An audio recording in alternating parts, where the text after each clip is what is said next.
Olá, boa tarde, Jéssica aqui com vocês. Vamos falar um pouquinho de história, tá? E hoje vamos fechar a unidade falando sobre o absolutismo monárquico. E o objetivo de abordar o tema absolutismo monárquico é para a gente possa compreender aí os processos de centralização política. É um tema que provavelmente vai ser muito repetido, porque a gente falou lá da formação do Estado moderno, e aí quando a gente abordou a formação do Estado moderno, falei para vocês aí da transição do feudalismo para a monarquia, né? E aí aqui a gente vai falar dessa centralização de poder. E o que é importante assim, a gente discutir essa questão de centralização de poder, né? Essas questões de poder. A gente sabe que o nosso país hoje é um país com regime presidencialista, né? Onde temos um presidente aí que governa o país, porém ele não governa a seu bel prazer. Ele não faz, embora pareça, mas ele não faz aí monte, né? Essas políticas da forma que ele quer, apenas o seu interesse. Mas ele tem aí o auxílio, né, e depende desses deputados e senadores para que possam governar, né? E aí essas questões de fiscalização que vai, de certa forma, evitar que ele faça o que ele bem quer da nação. É isso? Então, o que é basicamente esse absolutismo, né? O absolutismo monárquico. É a concentração de poder aí nas mãos dos reis, na qual ele está apto, ele se julga, né, capaz de governar o país, e aí ele aplica a justiça, ele modifica as leis ou cria leis conforme ele quer, conforme o interesse dele. E essa monarquia, ela veio se estabelecer aí a partir do século XVI, né? A gente viu aquele processo de transição lá do período feudal, né? Do sistema feudal, e aí veio para essa concentração de poder, aonde o rei começa a tomar essa importância, né? Só que aí essa centralização de poder, esse absolutismo, né? O absolutismo em si, ele vem tomando forma aí ao longo dos anos, né? Do século XV ao século XVIII, até a sua decadência, né? Mas ele vem tomando forma com os acontecimentos que a gente já viu ao longo das aulas anteriores, né? O processo aí de expansão marítima, o mercantilismo, a questão da reforma da igreja, né? Tudo isso aí contribui para o fortalecimento do absolutismo em si. Esse absolutismo, né, ele foi estabelecido a partir dos mecanismos de enfraquecimento das autoridades dos senhores feudais e da igreja, né, lá a partir da reforma protestante, que eu lembro que eu falei para vocês que era o tanto de príncipe que se juntou ali, e aí foi quem apoiou esse processo todinho, porque era interessante para eles sair ali debaixo das asas da igreja para que eles pudessem governar a seu bel prazer. Apesar, né, da aula passada que a gente comentou sobre a Revolução Comercial, a expansão marítima aí que aconteceu, a Europa, durante esse período aí do século XV ao século XVIII, ela passou por diversas crises, né? E crises na produção agrícola, né, devido principalmente ao crescimento da população. Lembra lá do período feudal, que essa população vai para as cidades, e aí que o feudo já não comportava mais aquele contingente populacional ali dentro, né? Houve, né, essas crises aí de escassez de alimento, aquela questão lá da comercialização também, que ficou dificultada. Então, há diversas crises. E dessas crises de escassez de alimento, com esse aumento da população, aumenta-se o preço dos alimentos, ocorre-se, eu disse para vocês, fome, revolta, né? E aí, para incrementar isso, vem as guerras, né? E aí, dentre as guerras, houve guerras religiosas, houve o protestantismo, né? Houve guerra por expansão aí de comércio, de território, da supremacia marítima, tudo isso nesses séculos. E aí surgem os pensadores políticos. Esses pensadores políticos, como os Thomas Hobbes, Jacques Bossuet, eles vêm para... Deixa eu só pegar aqui umas frases, por exemplo, Thomas Hobbes, né? Ele viu uma obra bem importante aí de Thomas Hobbes, é o Leviatã, na qual ele afirma que uma sociedade sem Estado imperaria a barbárie, né? Ou seja, tudo isso que aconteceu, todas essas desordens dos acontecimentos aí que surgiu, é porque não tinha um Estado, né, que fosse soberano, colocasse ordem, né, em toda essa bagunça. E aí ele vai e complementa: sem a existência de um poder regulador e absoluto, haveria o que chamou-se de guerra de todos contra todos. Também houve o francês Jean Bodin, ele diz que somente o rei detinha todo o poder de fazer e revogar as leis, né? E aí o que ele denomina de soberania. Jacques Bossuet, ele afirma que o poder do rei lhe havia sido dado por Deus e por isso deveria ser ilimitado e incontestado, no qual aí foi denominado fala dele de teoria do direito divino. E aí, justo devido a isso, devido a essa ideia do poder dado por Deus, que houve também muitas atrocidades cometidas por esses reis, esses líderes, né? Que se achava aí o bambambam do pedaço. Então, as ideias, né, colocadas aí no livro que eu mencionei, na obra Leviatã, de Thomas Hobbes, elas espalharam aí por toda a Europa e ela contribuiu para legitimar a crescente concentração de poder na mão dos reis, né? Fora os outros acontecimentos, que não foi só essa questão dessa obra, né, gente? Mas aí essa obra foi baseada nos acontecimentos que estavam ali, né, em toda a Europa. E aí esse processo, ele foi apoiado aí no que chama-se de burocracia racional, né, que era, segundo ele, segundo o interesse do Estado Nacional. E aí essa burocracia racional, que seria isso?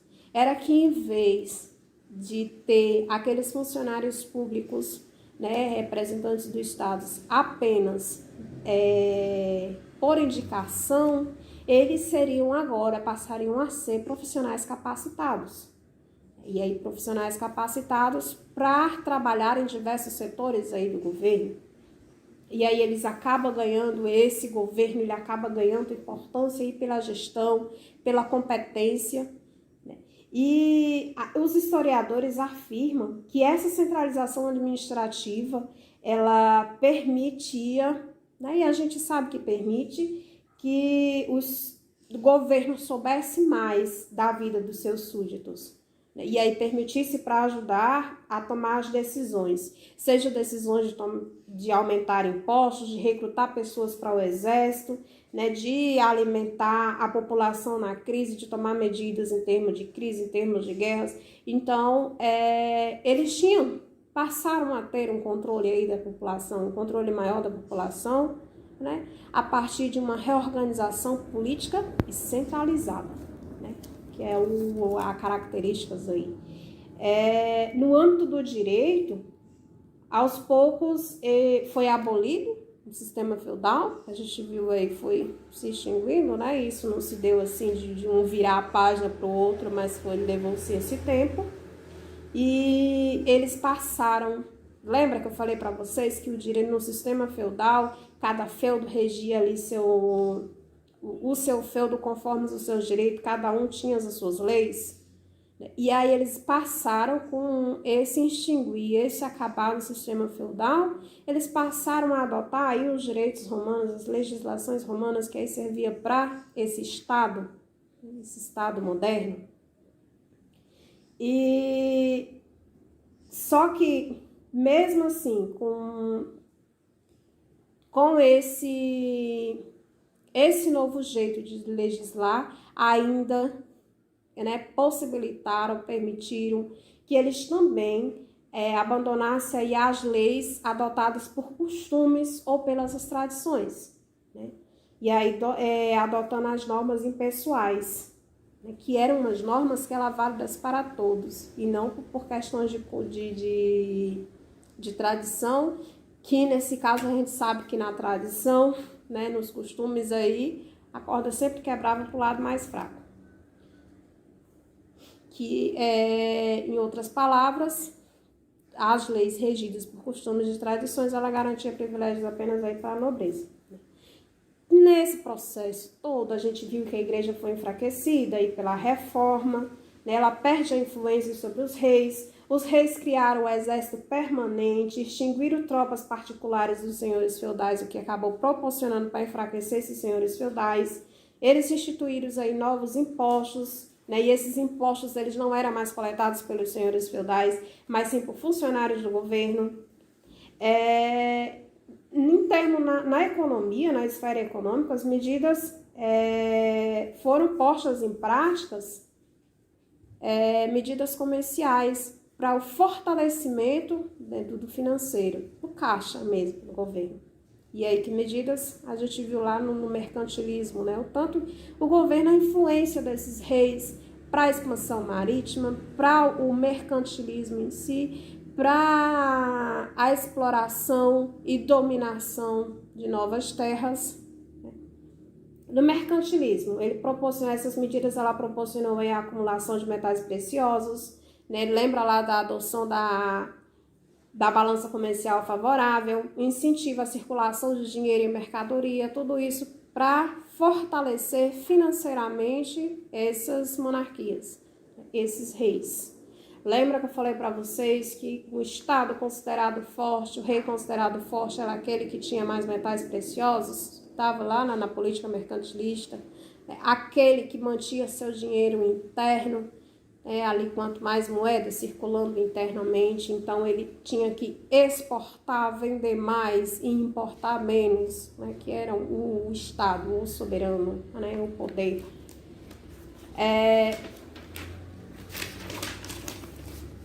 O absolutismo monárquico, ele, como a gente vê aqui, todas as medidas adotadas, ela faz com que ocorre essa extrema centralização de poder aí nas mãos de uma única pessoa, né, o rei no caso, e eles denominam aí de autoridade, denomina aí de autoridade quase absoluta. Quase absoluta por quê? Porque acima do rei ainda estavam as leis de Deus. Eles ainda consideravam as leis de Deus. E costumes e tradições da época.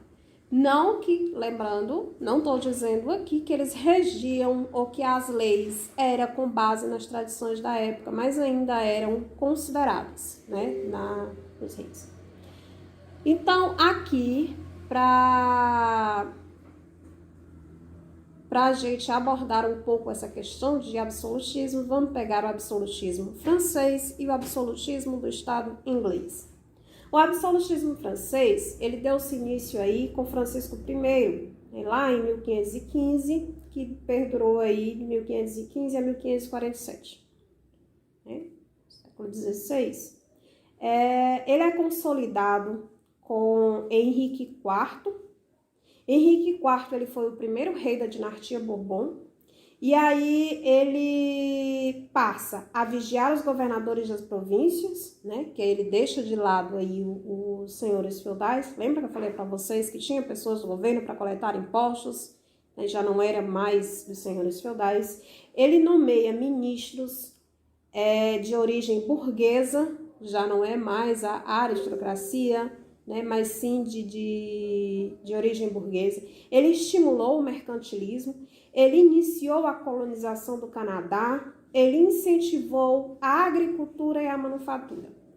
Mas o absolutismo, ele vem atingir, absolutismo francês, ele vem atingir aí sua máxima expressão com Luís XIV, né? O rei aí da frase famosa, o Estado sou eu, né? Esse ele levou muito a sério a frase, as ideias do pensador absolutista Jacques Bossuet, né? Que o que dizia lá que o poder do rei, ele era dado por Deus, teria sido dado por Deus. Então, Luís XIV, ele levou isso muito a sério. Luís XIV, ele tornou-se rei aos 4 anos de idade, só que ele só vem assumir o poder aos 22 anos, em 1661. Ele anunciou o acúmulo de função tanto de rei como de primeiro-ministro. E aí, nesse acúmulo de função, ele esvaziou o Conselho Real.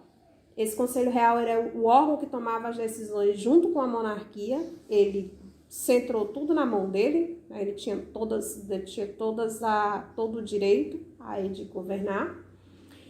Ele consolidou um exército permanente, ele proibiu as comunas de escolher os governantes, tudo era ele, né? Ele ampliou o mercantilismo, ele incentivou a manufatura, a criação de companhias comerciais, ele envolveu a França em vários conflitos externos, né, para garantir fronteiras, conquistas, assegurar a supremacia do exército marítimo. Esse rei, ele era considerado aí o representante de Deus na terra e ele tinha como símbolo o sol. Ficou também conhecido como Rei Sol. E aí, um símbolo importante desse governo foi o Palácio de Versalhes.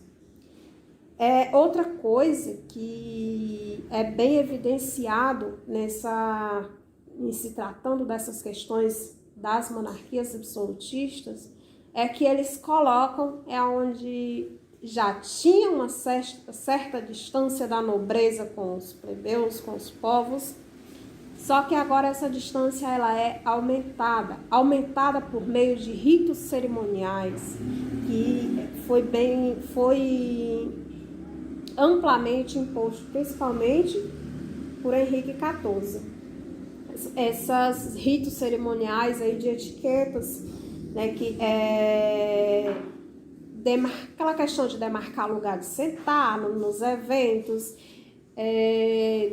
questões de formas de alimentar, a vestimenta, né, a vestimenta do rei diferente do povo. Então, aonde o rei, a coroa do rei começa a ter esse símbolo, né, um símbolo real, a cadeira do rei, o quarto do rei, tudo se dá-se uma importância muito para distinguir-se muito aí da população e aumentar essa distância, e a distância da importância que é adotado também por outros, aí e em menor ênfase, em menor importância, mas mesmo ainda detém essa distância, né, dos plebeus, do povo para a nobreza, para a monarquia.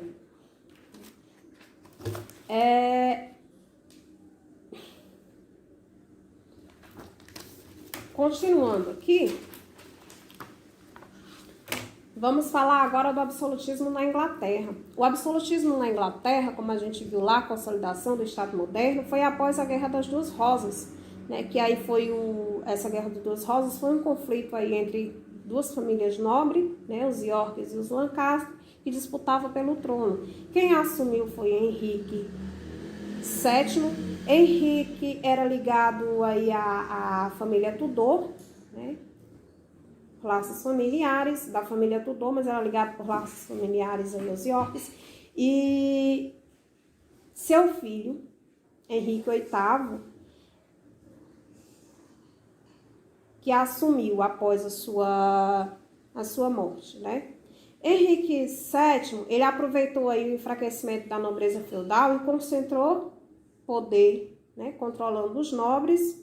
Henrique VIII, ele consolidou o absolutismo, foi lá, lembra das questões protestantes, ele rompe com o Papa, confiscou as terras e os bens da igreja, eles cria, né, a igreja anglicana, que passa a ser aí subordinada a ele. E após a morte dele, a Inglaterra vai passar por uma instabilidade. Essa instabilidade, ela vai terminar com a ascensão de Elizabeth I ao trono, Elizabeth, filha dele. Ela vai criar uma rede de espionagem, ela prioriza o mercantilismo, ela modernizou a frota marítima, né? Com a Elizabeth I é que se considerado o apogeu do absolutismo na Inglaterra.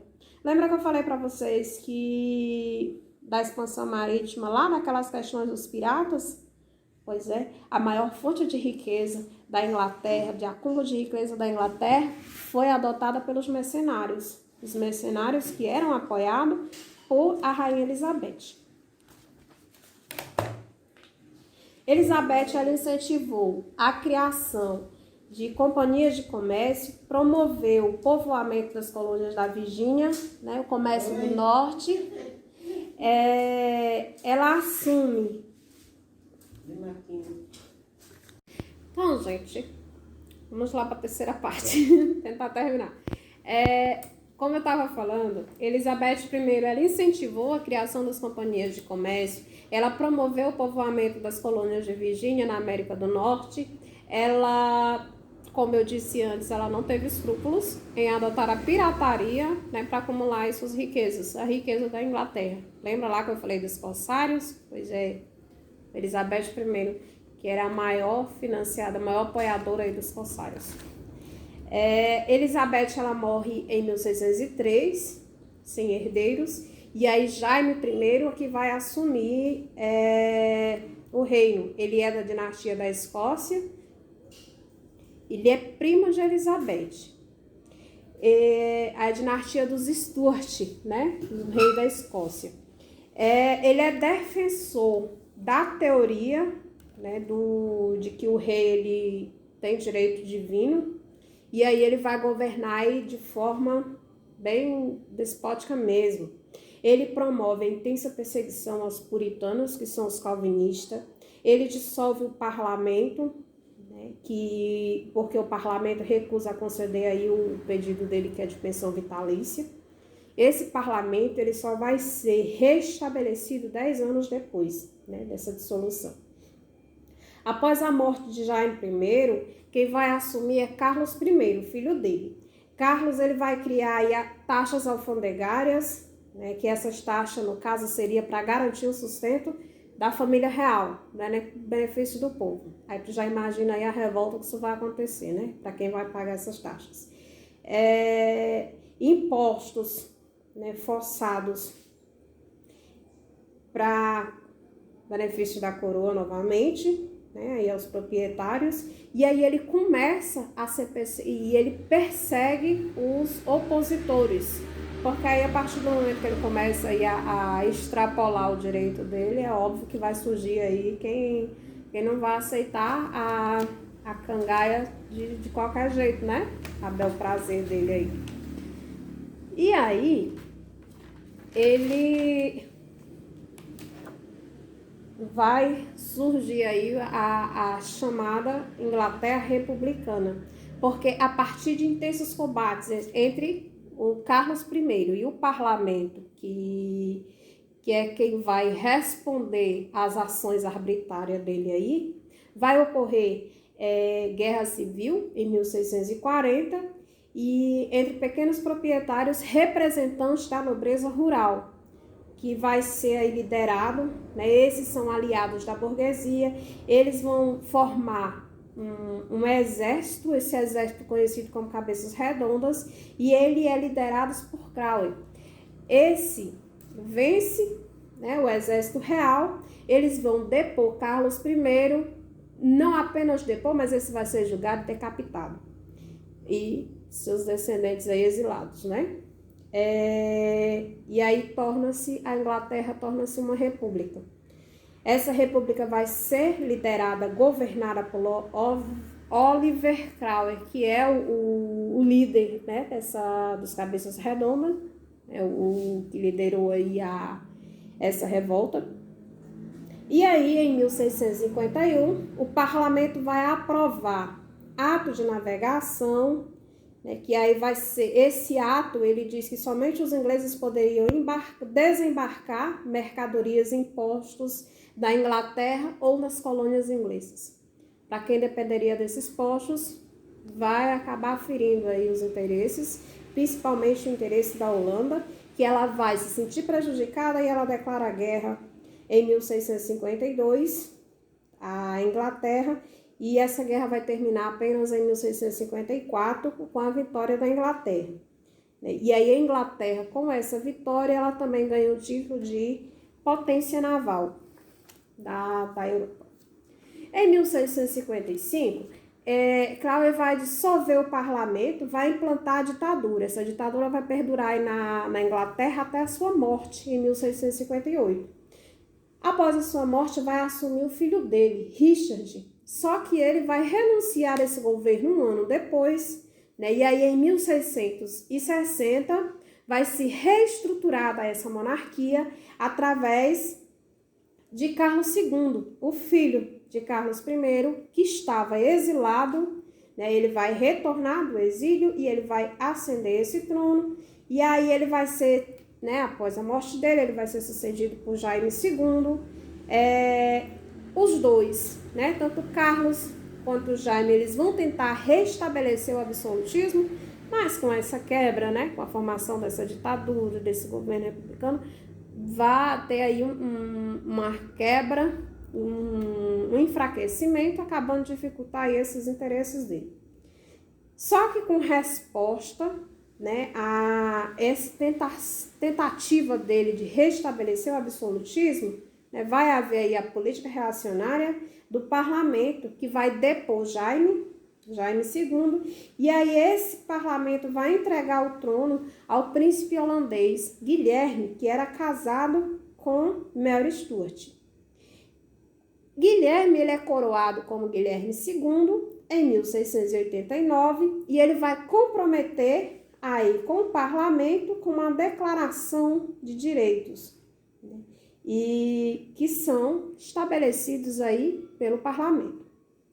Vai garantir aí ao parlamento direito ao voto, né? E aí o absolutismo, que é aquele governo centrado nas mãos de uma única pessoa, ele vai ceder lugar à monarquia constitucional, ou seja, permanece o rei, mas ele teria que responder, teria que atender às leis regidas aí pelo parlamento. E esse processo ele vai acontecer sem derrame de sangue, né, sem revoltas, que foi um acordo, e o que é denominado aí de Revolução Gloriosa.